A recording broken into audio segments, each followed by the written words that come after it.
بسم اللہ الرحمن الرحیم۔ حضرت عبد المطلب نے منت مانی کہ خدا مجھے 10 بیٹے عطا کرے تو میں ایک کو خدا کی راہ میں قربان کر دوں گا۔ ان کی دعا قبول ہوئی اور ان کو 10 بیٹے عطا ہوئے۔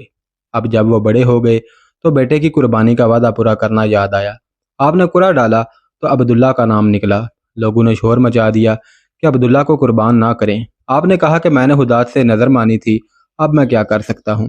چنانچہ لوگ بہت دیر تک سوچتے رہے اور آپس میں مشورہ کرتے رہے کہ کیا کریں۔ پھر طے ہوا کہ یثرب کے اطراف میں ایک نجومی عورت ہے، گتھیاں سلجھانے میں ماہر ہے، چل کر اس سے پوچھا جائے۔ لوگ گئے، اس عورت سے ملے اور اس کو سارا حال سنایا۔ سب کچھ سن لینے کے بعد اس نے پوچھا کہ کسی قیدی کو چھڑانا ہو یا کسی مجرم کی جان بچانی ہو تو کتنا فدیہ دیتے ہو؟ لوگوں نے کہا 10 اونٹ۔ عورت نے کہا 10 اونٹ اور عبداللہ کے نام کا قرعہ ڈالو۔ اگر اونٹوں کے نام قرعہ نکل آئے تو بہتر، ورنہ 20 اونٹ کر دو۔ اگر پھر بھی عبداللہ کا نام نکلے تو 10 اور بڑھا دو۔ اسی طرح 10 بڑھاتے رہو یہاں تک کہ تمہارا رب راضی ہو جائے۔ لوگوں نے ایسا ہی کیا۔ 10 اونٹ اور عبداللہ کے نام کا قرعہ ڈالا تو عبداللہ کا نام نکلا۔ 10 بڑھا دیے، پھر عبداللہ کا نام نکلا۔ 10 مزید بڑھا دیے، پھر بھی عبداللہ ہی کا نام نکلا۔ لوگ اسی طرح 10 بڑھاتے رہے اور عبداللہ کا نام نکلتا رہا۔ ادھر عبد المطلب کھڑے عاجزی کے ساتھ دعا میں مصروف تھے، خدایا فدیہ کو قبول کر لے، خدایا عبداللہ کی جان بچا لے۔ جب بڑھتے بڑھتے 100 اونٹ ہو گئے تو قرعہ اونٹوں کے نام نکل آیا۔ اب کیا تھا، لوگ خوشی سے اچھل پڑے۔ عبد المطلب کو ہر طرف سے مبارکباد دی جانے لگی۔ مبارک ہو عبد المطلب، اللہ نے بیٹے کا فدیہ قبول کر لیا ہے۔ لیکن عبد المطلب ابھی مطمئن نہ ہوئے اور دوبارہ قرعہ ڈلوا لیا کہ کوئی شبہ نہ رہ جائے کہ خدا کی مرضی کیا ہے، صاف صاف معلوم ہو جائے۔ پھر جب پوری طرح اطمینان ہو گیا تو اونٹ ذبح کیے گئے اور وہیں چھوڑ دیے گئے کہ جو چاہے ان سے فائدہ اٹھائے۔ عبداللہ کو خدا داد حسن ملا تھا۔ اٹھتی ہوئی جوانی تھی جو حسن کو دوبالا کر رہی تھی۔ چہرہ کیا تھا، چاند کا ٹکڑا تھا۔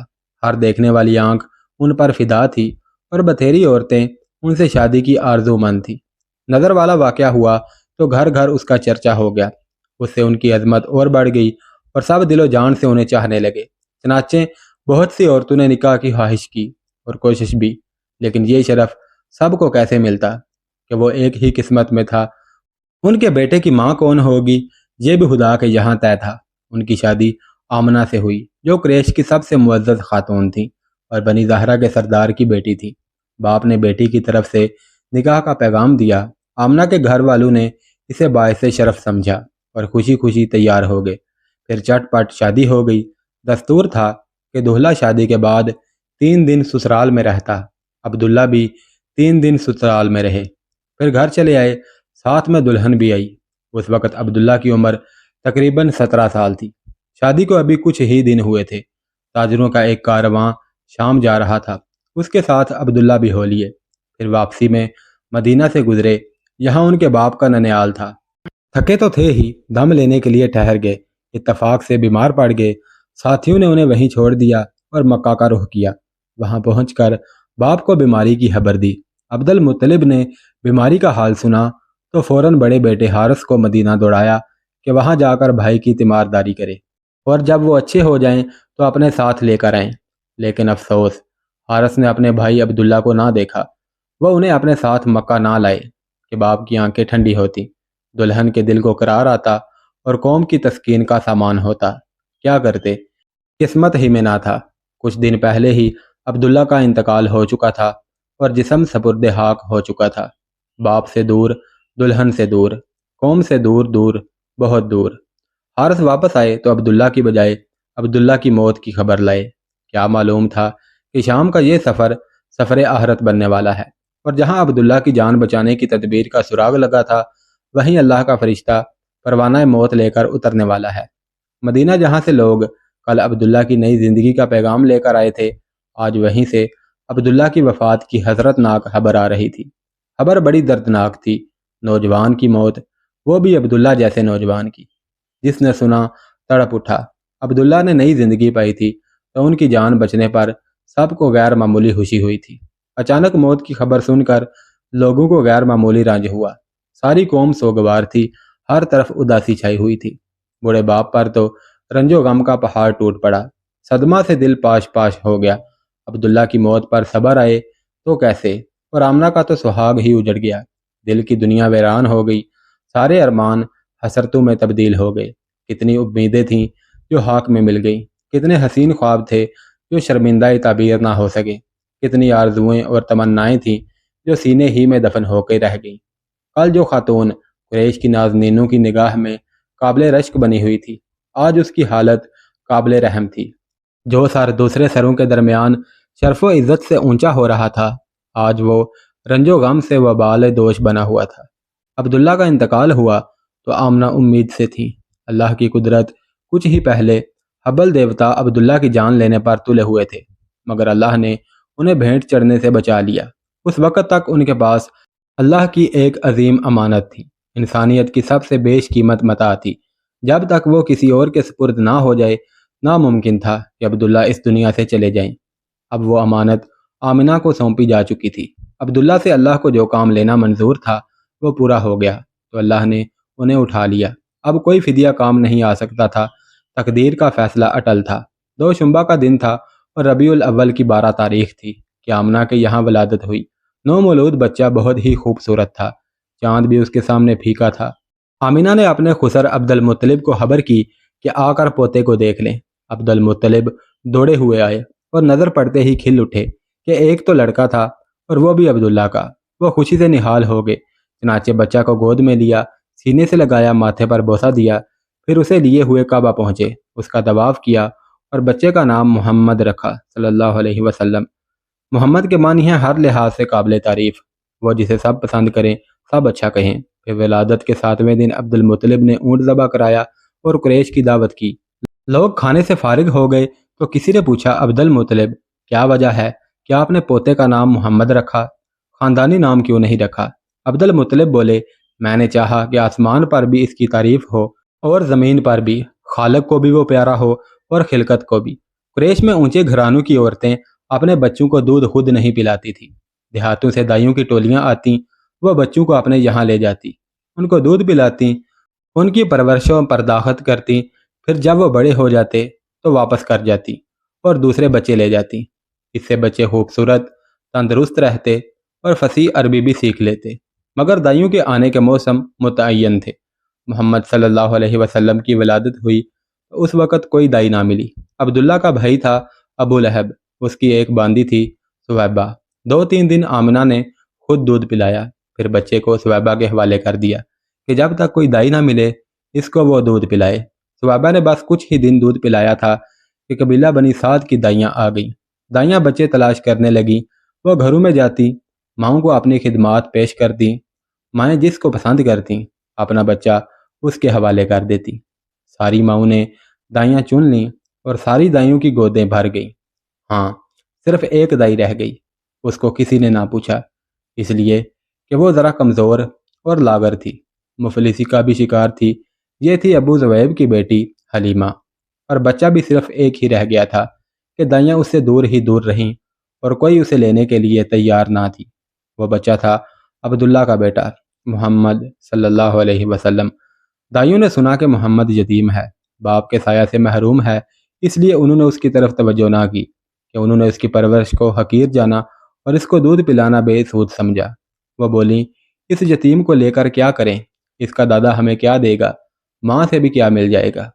اب واپسی کا وقت آ گیا اور دائیوں نے گھر لوٹنے کا ارادہ کیا۔ ہر ایک خوش تھی کہ اس کی گود میں بچہ تھا۔ حلیمہ کا شوہر بھی ساتھ تھا۔ حلیمہ نے اس سے کہا، باخدا مجھے شرم آتی ہے کہ ساری سہیلیوں کی گودیں بھری ہوں اور ایک میری ہی گود خالی رہے، میں جاتی ہوں اسی یتیم کو لے آتی ہوں۔ خالی ہاتھ لوٹنے سے یتیم کو لے جانا بہرحال بہتر ہے۔ شوہر نے کہا، جاؤ لے آؤ، کیا حرج ہے، ہو سکتا ہے کہ اللہ تعالیٰ اس میں برکت دے۔ چنانچہ حلیمہ بچے کو لینے کے لیے آمنہ کے پاس پہنچی۔ آمنہ کو ملال تھا کہ ان کے لال کو کسی نے نہ پوچھا۔ سہیلیوں کے بچے ہاتھوں ہاتھ لیے، پھر ان کے جگر پارا کو لینا گوارا نہ کیا۔ حلیمہ نے بچے کو لیا تو آمنہ کا بجھا ہوا چہرہ بھی خوشی سے دمک اٹھا۔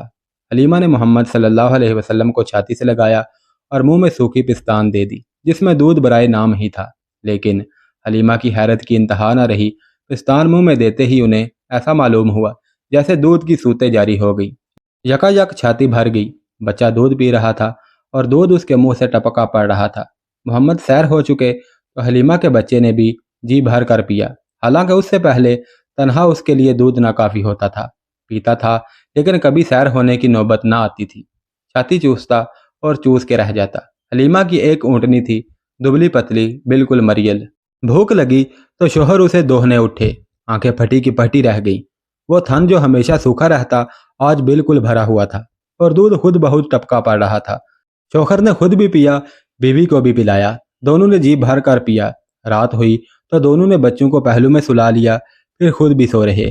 نیند اتنے آرام اور چین کی تھی کہ بالکل ہی بے خبر ہو گئے۔ پھر صبح ہوئی تو شوہر بولا، حلیمہ کیا خیال ہے؟ باخدا بہت مبارک بچہ پا گئی تم۔ حلیمہ بولی، باخدا میرا بھی یہی خیال ہے۔ پھر دائیوں کا قافلہ گھروں کو لوٹا۔ حلیمہ کی گدیا آگے آگے تھی اور مستانہ وار بڑھ رہی تھی۔ سہیلیوں نے یہ دیکھا تو آواز دی، واہ رے ابو زویب کی بیٹی، ذرا ٹھہرو نا، ہمیں بھی تو آ لینے دو۔ ارے یہ وہی گدیا تو ہے جس پر تم آئی تھی، یہ تو راستہ میں رک رک کر جاتی تھی، بار بار تم پیچھے ہو جاتی تھی۔ حلیمہ نے کہا، ہاں ہاں باخدا یہ وہی ہے۔ سہیلیاں بولی، باخدا یہ تو بڑی عجیب بات ہے۔ اب حلیمہ کے یہاں برکتوں کی بارش ہونے لگی، ہر چیز میں برکت ظاہر ہو رہی تھی۔ جانور موٹے ہو گئے، دودھ سے تھن بھول آئے، ہر طرف برکت ہی برکت تھی۔ رفتہ رفتہ 2 سال گزر گئے۔ آمنہ کا لال حلیمہ کا دودھ پیتا۔ حلیمہ کی ایک بیٹی تھی شیمہ، اس کی گودیوں میں ہمکتا، صحرا کی کھلی فضا ہوتی اور دیہات کی سادہ زندگی۔ جسم تیزی سے بڑا، ہاتھ پیر میں طاقت آ گئی اور بچہ خوب تندرست ہو گیا۔ شیر خواری کے دن پورے ہو گئے۔ اب وقت آیا کہ بچہ پھر اپنی ماں کی گود میں جائے اور اس کے گھر کی رونق بنے۔ لیکن کیا حلیمہ اس بچہ کو جدا کر دیتی؟ ایسے بچے کو جو ان کے لیے سراپائے برکت تھا، مجسم رحمت تھا، باعث راحت تھا اور موجب سعادت تھا، کسی طرح بھی طبیعت اس کو چھوڑنے پر تیار نہ تھی۔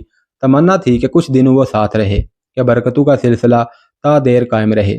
وہ بچہ کو لے کر ماں کے گھر کی طرف چلی، لیکن ارادہ تھا کہ ان سے گزارش کریں گی کہ بچے کو کچھ دن اور ساتھ رکھنے کی اجازت دے دیں۔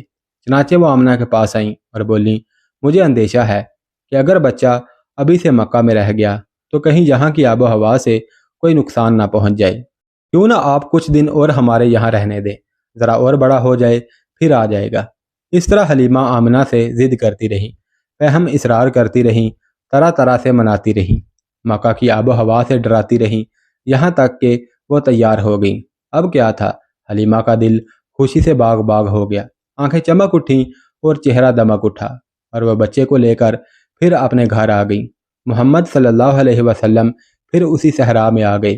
اب پھر وہی کھلی فضا تھی، ریت کے ٹیلے تھے، چکنے چکنے پتھر تھے، وہی ساتھی اور وہی ہمجولی تھے۔